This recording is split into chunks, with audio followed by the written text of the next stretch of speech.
बिहार में और सदाकत आश्रम में, जहां इस आश्रम में बिहार के बड़े बड़े राजनेता यहीं से देश की आज़ादी की लड़ाई की शुरुआत उन्होंने की। हम आज उसी सदाकत आश्रम में मल्लिकार्जुन खड़गे जी की अध्यक्षता में आदरणीय हमारे लोकसभा में विपक्ष के नेता आदरणीय राहुल गांधी जी, जो न्याय योद्धा के रूप में हम सब जानते हैं, उनकी उपस्थिति में कांग्रेस वर्किंग कमेटी की बैठक, जिसमें हमारे वर्तमान के मुख्यमंत्री, पूर्व मुख्यमंत्री और सभी फ्रंटल ऑर्गेनाइजेशन के अध्यक्षगण उपस्थित हैं। आदरणीय खड़गे जी का जो प्रारंभिक उद्बोधन हुआ, उसमें उन्होंने जो कहा कि सदाकत आश्रम में जिन नेताओं ने आज़ादी की लड़ाई लड़ी और जितने भी अनाम हमारे कांग्रेस के नेतागण हैं जिन्होंने इस लड़ाई में भूमिका निर्वहन किया, जिन्होंने अपना सर्वस्व निछावर किया, उन सबको उन्होंने स्मरण किया है। आदरणीय साथियों, आज वर्तमान जो स्थिति है उसमें बड़ी चिंता जाहिर की आदरणीय अध्यक्ष जी ने। चाहे देश के आंतरिक मामले हों, चाहे देश के वैदेशिक मामले हों, सभी जगह हालात चिंताजनक है। देश के अंदर जो आर्थिक हालात बन पड़े हैं वो सबसे ज़्यादा चिंतनीय है। एक तरफ किसानों की आय दुगुनी करने की बात कही गई, लेकिन वो हुआ नहीं। दूसरी तरफ मनरेगा का बजट घटा दिया गया है, मनरेगा मजदूरी मिल नहीं रहा है गरीबों के लिए। तो तीसरे तरफ एमएसएमई, जितने हमारे लघु और मध्यम श्रेणी के जो उद्योग हैं वो चरमरा गया है। तो आर्थिक स्थिति हमारी बहुत ही डांवाडोल है। ऐसे समय में जब जीएसटी लागू किया गया, उस समय भी कांग्रेस ने विरोध किया था और सुझाव दिया था कि 4 और 8% का स्लैब होना चाहिए, जबकि 5 स्लैब रखे गए। और उस समय प्रधानमंत्री जी का भाषण आप उठा के देख लीजिए, उस समय भी उन्होंने कहा कि बहुत क्रांतिकारी कदम है। देश की दूसरी आज़ादी का दिन है 30 जून 2017 को उन्होंने मध्य रात्रि की घोषणा की, ये दूसरी आज़ादी है। और उस समय भी गरीबों के माली हालात सुधरेंगे, किसानों के, मजदूरों के, नौजवान के, व्यापारियों और उद्योगपतियों की स्थिति में गुणात्मक वृद्धि होगी, इस प्रकार की बात कही गई थी। और वही बात जब आप 5 स्लैब से घटा के 2 स्लैब किए, तब भी वही बात आप कह रहे हैं। लेकिन इन 8 सालों में आर्थिक पूरे देश की जनता को लूटने का काम केंद्र सरकार ने किया। 50 लाख करोड़ से भी अधिक राशि वसूली की गई और आज जनता की हालत बेहद ख़राब है। उनके क्रय शक्ति बिल्कुल क्षीण हो गई है। और अब ये कहते हैं कि उत्सव मनाने के बाद जब लोगों के पास पैसे ही नहीं हैं तो खरीदी किस बात की करेंगे। इस प्रकार की बातें आदरणीय खड़गे जी ने प्रारंभिक उद्बोधन में की। विदेश नीति के बारे में भी उन्होंने कहा कि आज हमारे पड़ोसी देश जितने भी हैं, चाहे वो श्रीलंका हो, बांग्लादेश हो, नेपाल हो, म्यांमार हो, जितने भी हमारे पड़ोसी देश हैं, उनका झुकाव चीन के तरफ हो गया है। और प्रधानमंत्री जी कहते हैं, जब राहुल जी ये मामला उठाते हैं कि डोकलाम के मामले हों चाहे अन्य जहां चीन ने घुसपैठ किया हुआ था, प्रधानमंत्री जी उन्हें सर्टिफिकेट देते हैं, न कोई घुसा हुआ है न कोई आया है। तो इस प्रकार से आप देखेंगे आज हमारे पड़ोसी देशों में, चाहे वो श्रीलंका हो, चाहे वो बांग्लादेश हो, अब नेपाल, पहले अब बांग्लादेश, पहले श्रीलंका में हुआ, राष्ट्रपति कार्यालय में उसके निवास में घुस गए थे।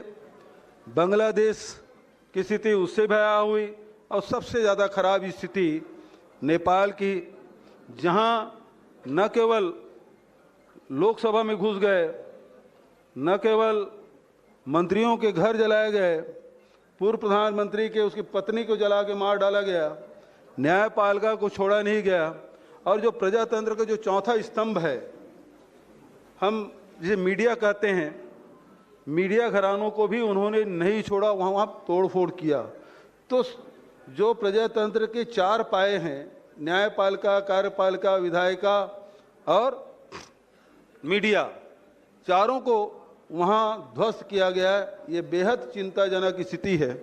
और वहीं जिस अमेरिका के राष्ट्रपति को अपने व्यक्तिगत मित्र बताते हैं, उन्होंने मित्रता कैसी निभाई, उसका खामियाजा पूरा देश भुगत रहा है।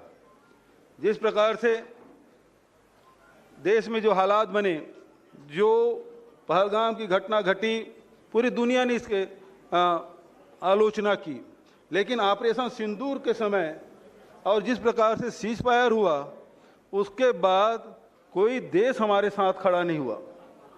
भले सांसदों के प्रतिनिधि भेजे गए, लेकिन कोई भी देश हमारे साथ खड़ा नहीं हुआ।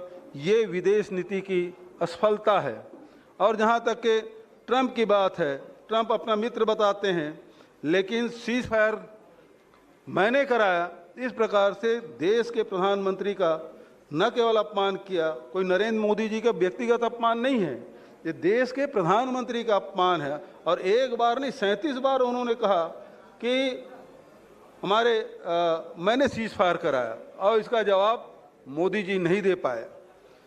दूसरी तरफ जो टैरिफ लगाया गया, 50% जो टैरिफ लगाया गया, पैसे उसके मोदी जी के मित्र कमा रहे हैं, और टैरिफ का भार आम जनता उठा रहा है।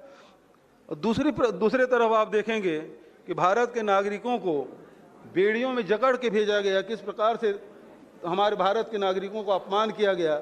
लेकिन न विदेश मंत्रालय की ओर से, न भारत सरकार की ओर से इसका विरोध नहीं किया गया, प्रतिकार नहीं किया गया।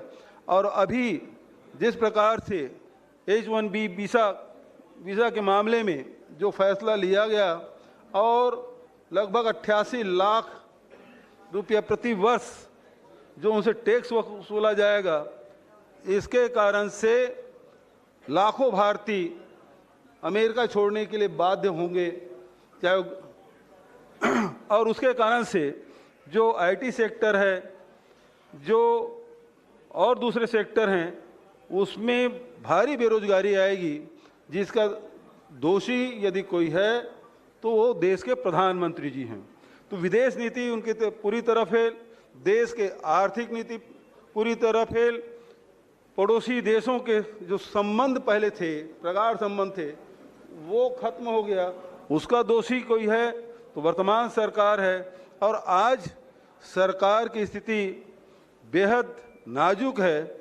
आज आप देखेंगे किस प्रकार से डबल इंजन की सरकार है, और डबल इंजन की सरकार है, बेहद कमज़ोर हो गया है, इसका रिंग पिस्टन खराब हो गया है और धुआं फेंकने का काम कर रहा है। अब इसमें कोई जान नहीं बची, कोई ताकत नहीं है। अब बिहार के स्थिति में देखें, जहां 33% शुगर बिहार से सप्लाई किया जाता था, आज वो महज 3% रह गया है। यहाँ जो बेरोजगारी दर है वो सबसे ज़्यादा बढ़ा है। और इसी स्थिति में आपने देखा कि न्याय योद्धा के रूप में राहुल जी के कार्यों को आदरणीय खड़गे जी ने भूरी भूरी प्रशंसा की कि किस प्रकार से जातिगत जनगणना की बात वो लगातार करते रहे और भारत सरकार को झुकना पड़ा।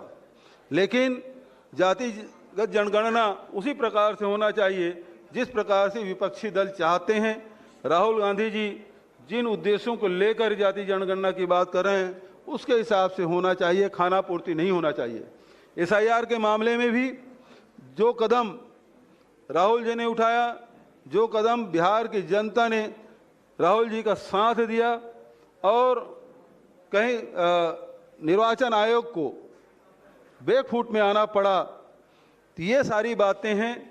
लेकिन एक बात और खड़गे जी ने जो बात कही है, जो हमारे प्रजातांत्रिक संस्थानें हैं जिसके माध्यम से प्रजातंत्र की जड़ें मजबूत होती है, वो सारे संस्थाएं कमज़ोर की जा रही है। चाहे वो कार्यपालिका हो, चाहे विधायिका हो, चाहे वो न्यायपालिका हो, चाहे ED और IT या CBI का उपयोग ये व्यक्तिगत दुश्मनी निकालने के लिए कर रहे हैं, राजनीतिक द्वेष के लिए कर रहे हैं, तो इससे निश्चित रूप से प्रजातंत्र कमज़ोर हुआ है। और सबसे बड़ा प्रजातंत्र को मजबूत करने वाला कोई संगठन है तो निर्वाचन आयोग है। और निर्वाचन आयोग आज उसकी भूमिका जो है भारत सरकार के प्रतिनिधि के रूप में या भारतीय जनता पार्टी के प्रतिनिधि के रूप में हो गया है। इस प्रकार प्रजातंत्र कमज़ोर हो रहा है और ऐसे समय में ये आंदोलन की धरती, ये सामाजिक न्याय की धरती और बिहार की ऐतिहासिक धरती में CWC के आज बैठक हो रही है, ये अपने आप में ऐतिहासिक है। ये प्रारंभिक उद्बोधन में आदरणीय खड़गे जी ने की है। Thank you.